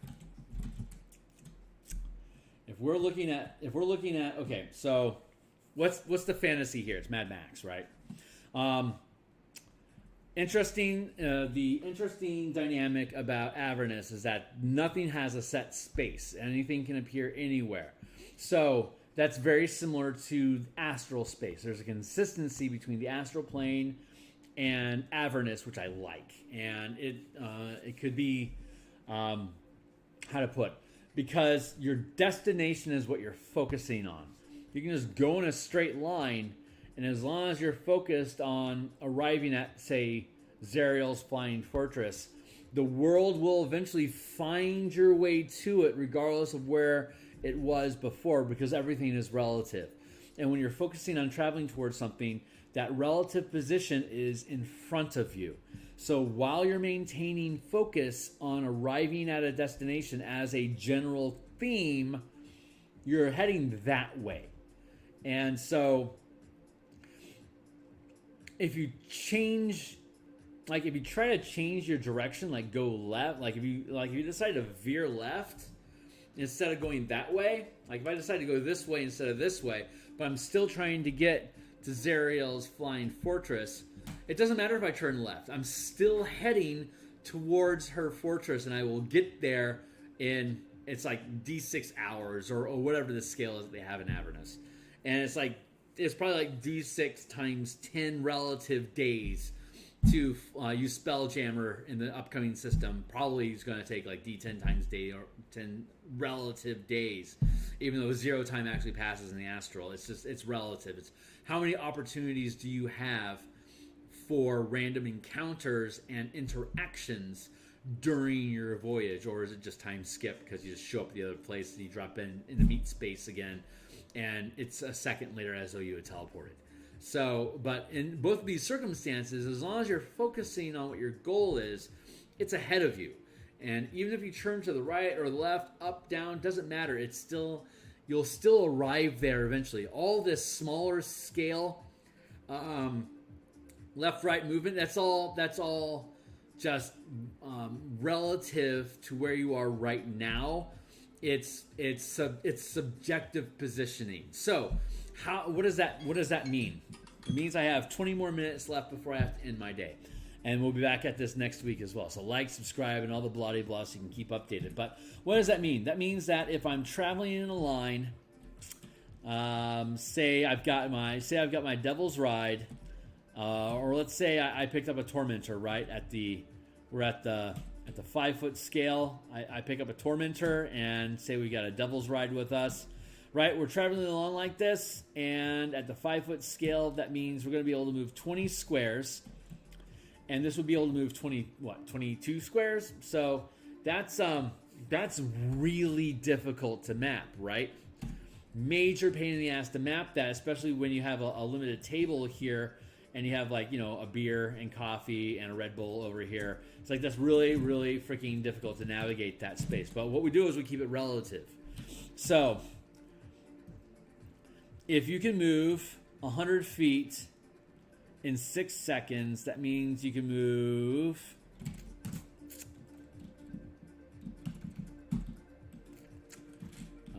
we have a 50-foot scale. So let's do it like this instead. 30 HP.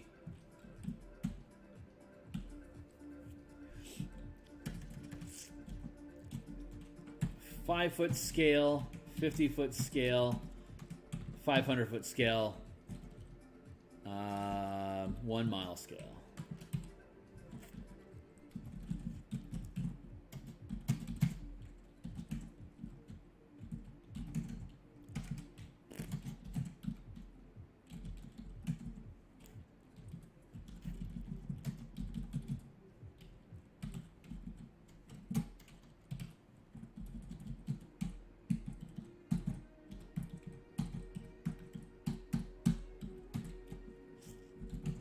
What, 1,200 feet in 50-foot scale?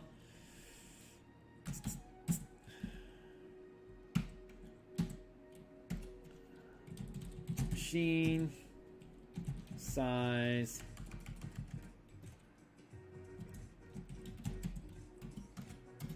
HP.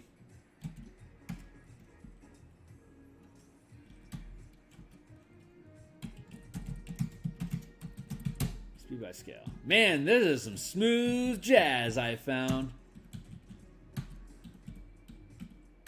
I'm into it. Tell me some more, coyotes. 1,000 feet. 1,000 feet. 1,000 feet. That translates into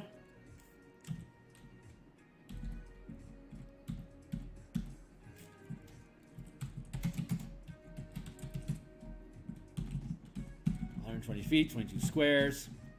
Bop, bop, bop. That's 20 squares. That's 20 squares. That's 20 squares. 5 feet per 6 seconds.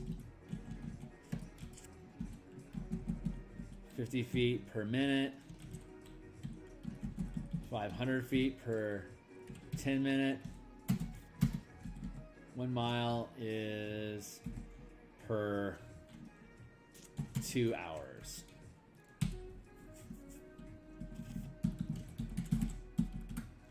So at the 500-foot scale in 10 minutes, this is a 50-foot scale. That's still going to be 120 feet. So what am I trying to think about here? I'm trying to think about how does scale work. So let's look at the machines. Let's see what the range on these things are, right?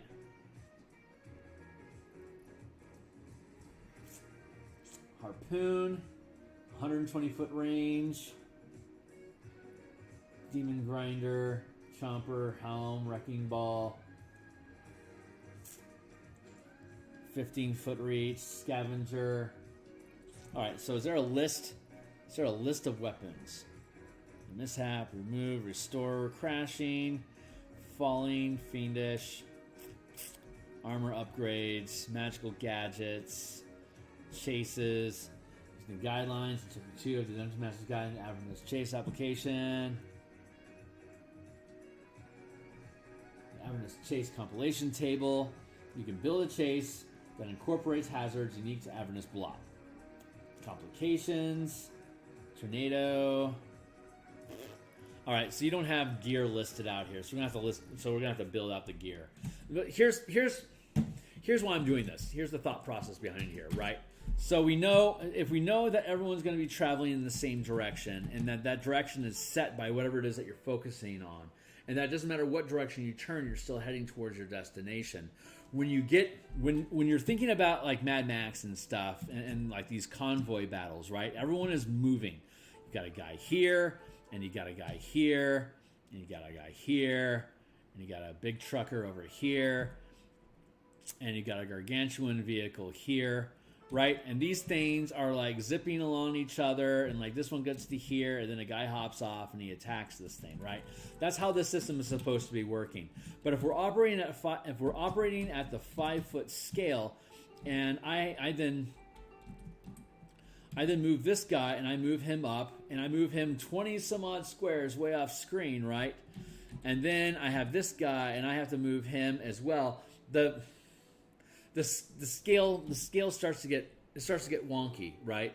So what I am thinking here is that the way that we do this is that we have on a round around like everyone's moving relative to each other. All these things have the same speed, except for the Devil's Ride. They can move a little bit faster than anyone else. So, but they also don't happen to have weapons, which is convenient. So instead of moving 100 feet and then have this guy move 120 feet, what I am proposing is that everything stays as though they're standing still, but already knowing that we're able to move 100 feet in a single round, in a 6-second round of combat. We know by default we can move 100 feet, which means that everybody is standing still, except for the 2 Devil's Rides, which can move. They have 120 feet versus everyone else. That means that these guys, if I cut them out and put them on their own layer, if they're starting, let's say this is you. You. Then we got a grinder, and then we got a demon grinder is gargantuan, tormentor. We got a tormentor.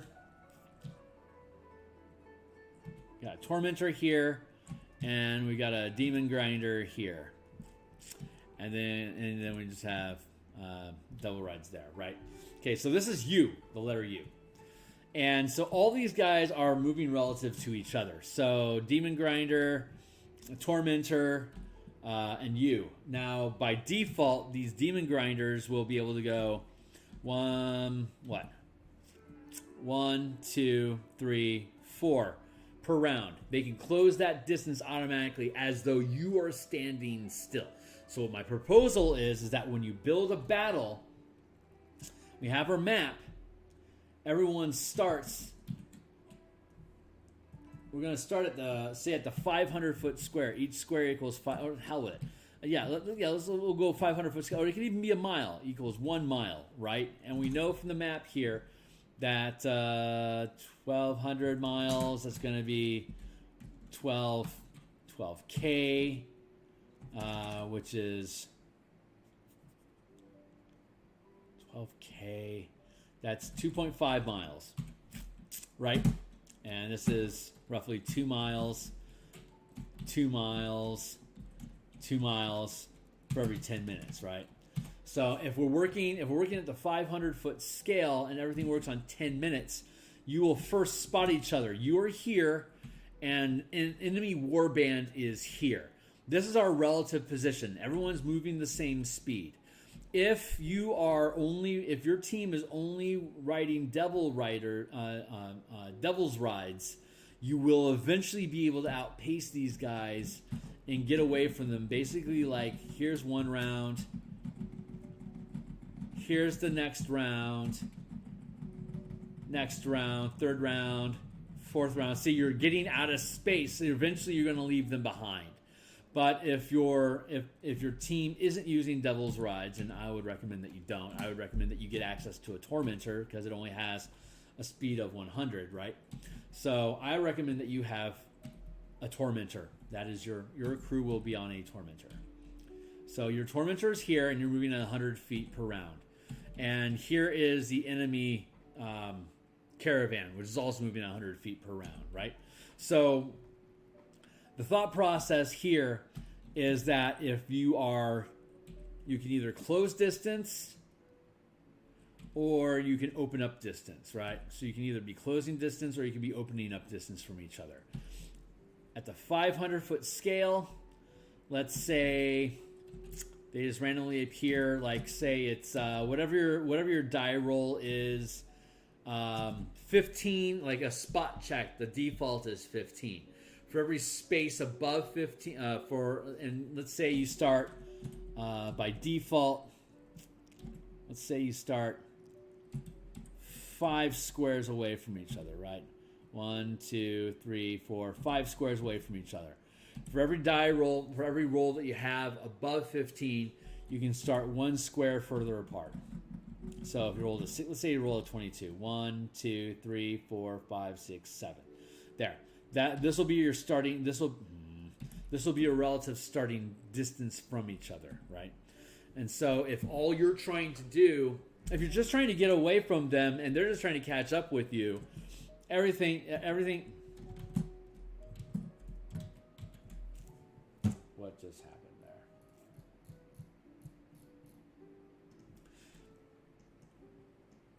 You're gonna just stay in relative distance to each other until you get to wherever.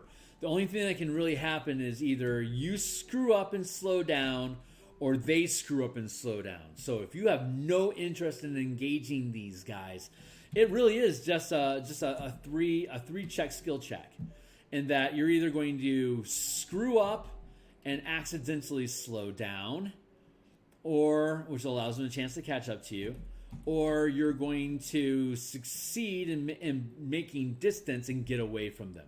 Those are your two options. But if you want to engage each other, what it then becomes is you're here, there. You're here, and you're here at the 500-foot scale. With a 100-foot movement, that means that, say, you can do, let's just say 5 squares. And then Devil's Rides can do 6 squares. So these squares become effectively 20 feet. We're at the 500-foot scale. So let's say at the 500-foot scale,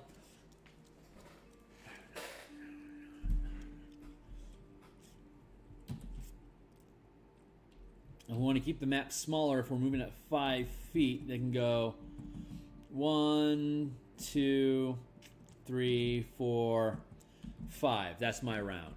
And then if I want it, so if that's me, that represents us driving. Like we used our normal driving action, or the default movements that you don't have to issue any specific commands, is drive. So the pilot is just piloting it. I would say instead of that being an action or a bonus action, that's an object interaction. You get 1 for free per round. That free object interaction is simply operating the thing so it goes. Now you can be using a bonus action or an action. You can use, your movement's already taken care of because you have the default action of go. And since you're riding this thing, that becomes your default movement. Now you can use a bonus action to move again, which means that since everything is relative the same, if I were to maneuver 1, 2, 3, 4, 5 to become adjacent to you, what that basically looks like is if I have a car here, right, and I got another car here, and I want to move to you, I am turning my wheel so that over time I am curving to get, if you're going straight and I'm curving and it's my turn and I can curve into you, that means if we're both moving the same speed and I turn, that effectively means I'm just moving over. So when we're depicting these things in combat, if everyone is moving with intention in the same direction, if I am here and I have an enemy here and I have an enemy here and I have an enemy here, me turning allows me to move 1, 2, 3, 4, 5 as a bonus action, and I now have my action left. Bonus action was dash to get the additional maneuvering movement. You have your base movement, which is everyone's going that way. Now you have your bonus action is used for maneuvering, which allows me to move to that position. Or it could have been 1, 2, 3, 4, 5, closing distance with this guy. Or it could have been slowing down, which is 1, 2, 3, 4, 5. I could have drifted all the way. Like I could have drifted this guy and engaged in battle, or I could have slowed down and engaged in the battle. But like if I was just like a guy, and this was a kobold, and this was a kobold, and this was a kobold, and I'm in normal dungeons, I could have moved, I could have walked 5, 10, 15, 20, 25, 30, and then swing my magic sword at this kobold and it dies, right? But when we're driving, since we're all going in the same direction, because you're just trying to do your own thing, and all of these guys are trying to catch up with you, they could then use their bonus action to do what? Do 1, 2, 3, 4, 5. There, and I could have shifted. I could have done like 1, 2, 3, 4. Oh crap! Look, using my bonus action, I would be able to close distance, and now these two guys are zooming in. That's your 50. That's like at your 50-foot scale. And now that you guys have gotten within reach of each other, this is a tormentor versus, say, your tormentor.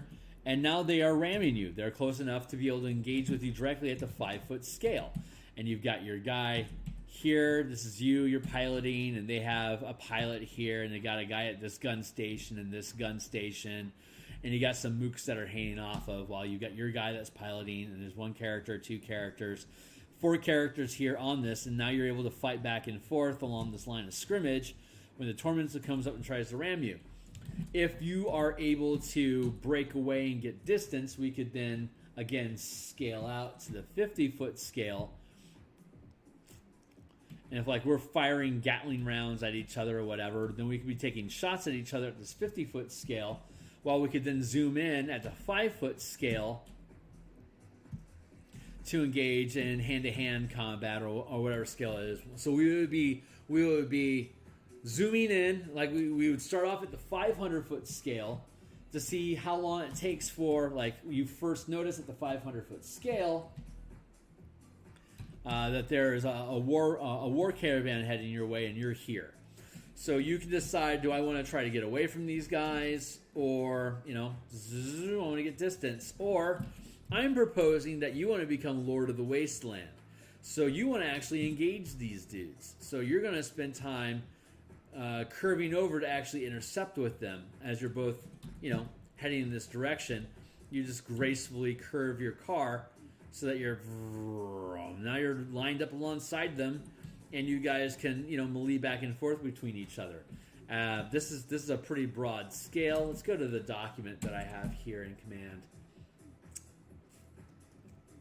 Let's go to the end of the document where we have vehicles. Here's our vehicles and siege weapons, right?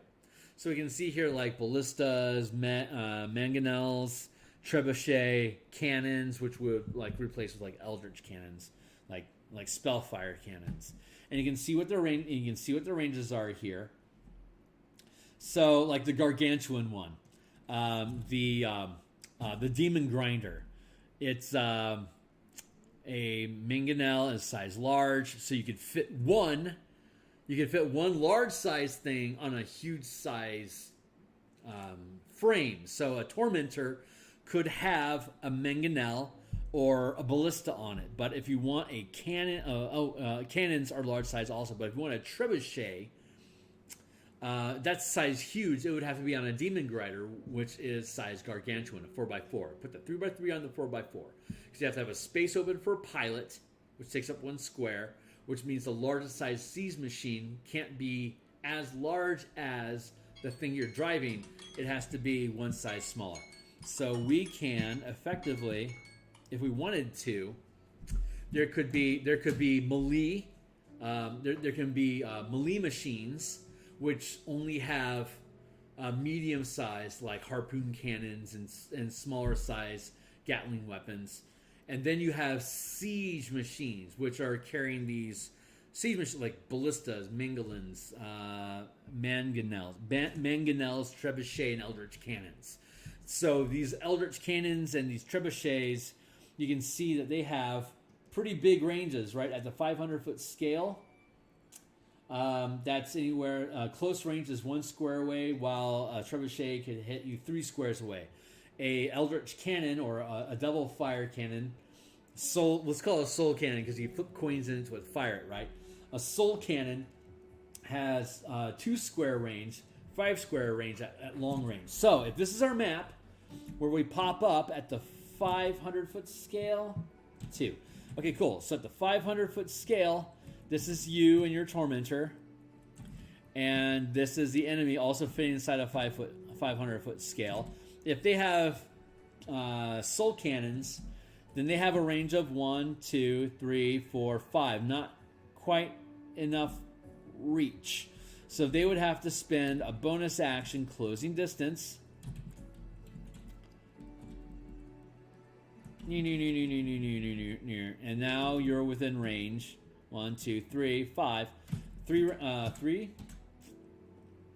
It has a range of 2. So we could close one more. Again, this is the 500-foot scale, so there's 1,000 feet between the two of you. 600 feet, you round up.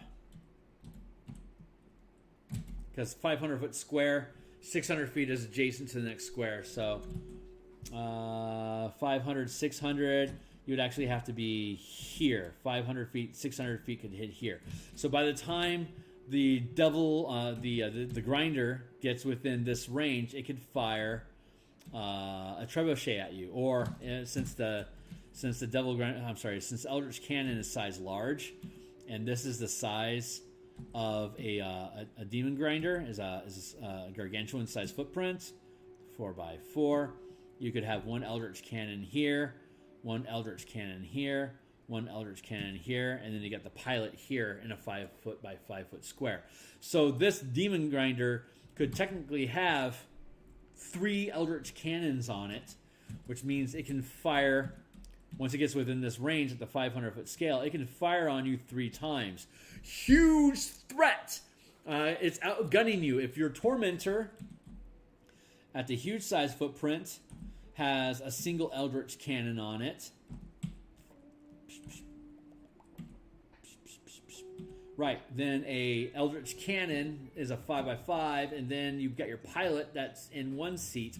You've got 1 weapon, and they got beer. They got 3 weapons. You are going to get crushed by this demon grinder.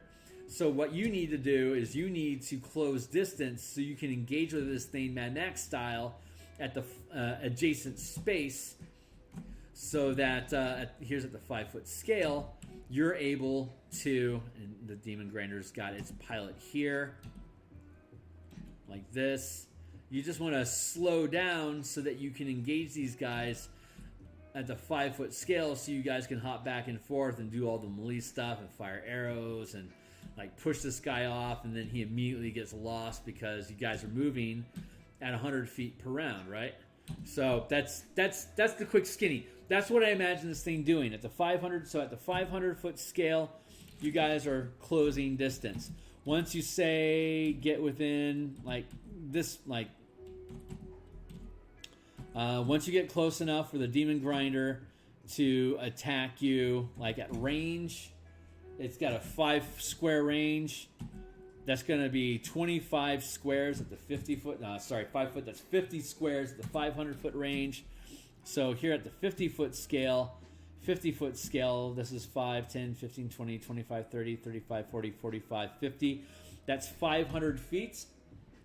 500-foot scale, that's right outside of 500-foot scale. That's just within short range for the Demon Grinder to be able to fire at you.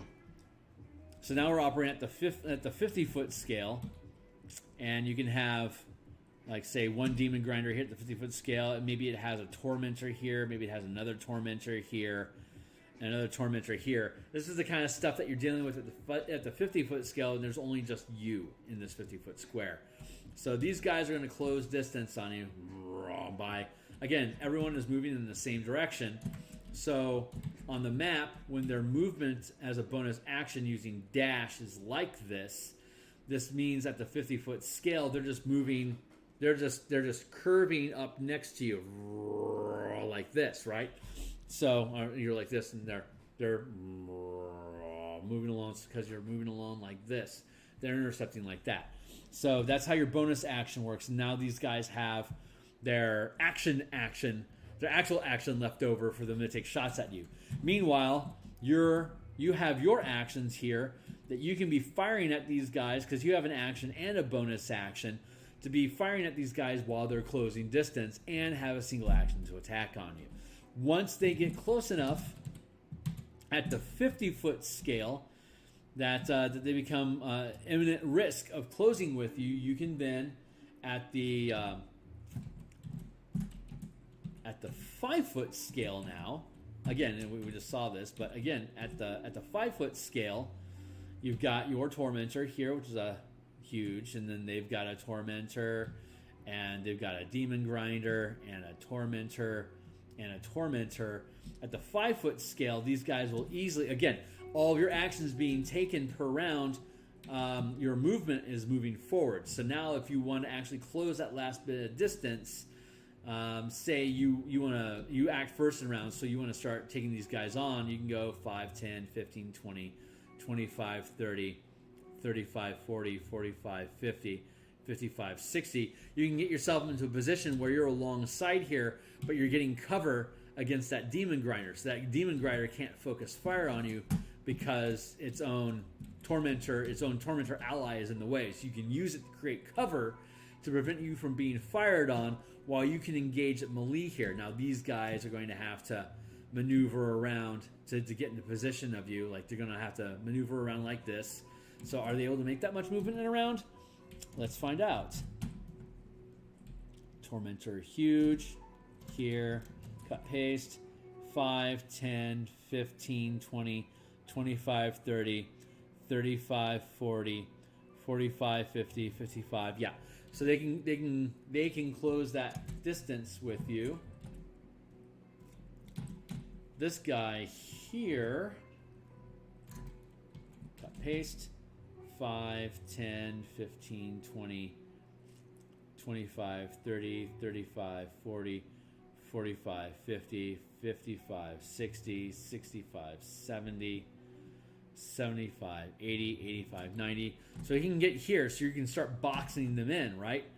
Which means that we can get the Tormentor or the Demon Grinder 5, 10, 15, 20, 25, 30, 35. Now he can line up and he can have a straight shot. So you've got this guy, this guy, this guy, and this guy can still shoot at you as well. But you're all moving at 100 feet down the stretch each round automatically. Do you see how that works? So, I mean, this is an unfair fight. You're going to get your asses handed to you. So, like at 12th level, like when you first get a Tormentor at 5th level, at most you're probably going to want to have like maybe a Demon Grinder and another Tormentor to fight you. That's probably going to be a fair fight. But if you start throwing too many machines at them at the same time, it's going to get difficult. But at 12th level, when you're trying to get from, I don't know, the wrecked flying citadel back to Elturel, your 12th level, you've got your Tormentor. Maybe having 3 or 4 Tormentors coming at you is going to be a more even match. But what you could also do is you could try to win these guys over so that you could go around and you could amass a larger army of Infernal Machines to then, if like you aren't able to get Zariel to be to listen to reason and shoos you away or whatever, then you're able to take all these Infernal Machines and then try to attack Zariel again from the back of your ships. So anyway, that's the thought process. I'm out of time. Next week we're going to go a little bit more into building weapons. Like we got these siege weapons, but we're going to want to go through. I will pick up the Infernal Machines expansion, and I've got a account profile, campaign, homebrew, subscribe. Where is my dismiss? Dude, where is my... Yeah, I'm going to pick up that Infernal Machines thing. So apparently I have to go into collections, supplements, sources. Where is it? Infernal Machine. Oh, there it is. Infernal Machine Rebuild. I will purchase this and background, running the adventure hooks. Who dwells here? The three mothers. Fun stuff. Yeah, we'll get into some more machinery and see if we'll see if there are more machines. Completing the machine. Final showdown. Yeah, there might be something useful here that we can add on to. But I'll grab this. I'll pick through it. So next week what we're going to do is we're going to use the scaling system and looking at the... Because like the tormentor at the 5 foot scale is a 5 foot, like if we like we're looking here, these vehicles, like the tormentor is a 3x3, right? It's a size huge, and you can put 9 guys on it. Plus you can have people hanging off of it. So it's actually it can like occupy a 5x5 space. Like if you have guys hanging off here on the edges, that's actually a 5x5. But the machine itself is 3x3. So this time next week, we're going to come back and we're going to look at how do you build these Infernal Machines as a squad creature construct that uses the mechanics that we have here in Command. And then we'll look at the siege machine weapons, and we'll look at building unique Avernus machines, like they got the wrecking ball and crap like that they have listed here for these machines. We'll look at how do those break down using the mechanics, and then we'll build some scenarios where we have like I know there's some different demon gangs that hang out that we can then translate into these in command mechanics. So that's what we'll do next week. Seriously, check out this document. It's free for you to look at. You can go to my Patreon page, and you don't have to be a Patreon. It's right there up front. Just click on the link. It'll pull you into this document. You can thumb through this thing. If you have any questions, ask me on the Patreon channel. You can drop comments down here as well. I'd love to have you. But I got to go for now, and we'll be back on Monday. I have a day off. We are going to do a couple hours of martial mechanics, getting through sustained powers, and starting to build out Paladin. We'll also be doing, I don't know if I'll be doing live streaming this or not, but we're going to be doing game prep for the Eberron 8th level adventure that we have in Karnath, the Crystals of Mabar. I'm going to be working on that on Monday as well, so like and subscribe. Follow me on Twitter. Check out my books on DMsGuild. Check out this free to look at content. The Martial Powers book is also free to look at on the front page of my Patreon. And those are the 2 things that we're doing on Mondays and Fridays right now. So come along, sing a song, and looking forward to hearing from you. Thanks.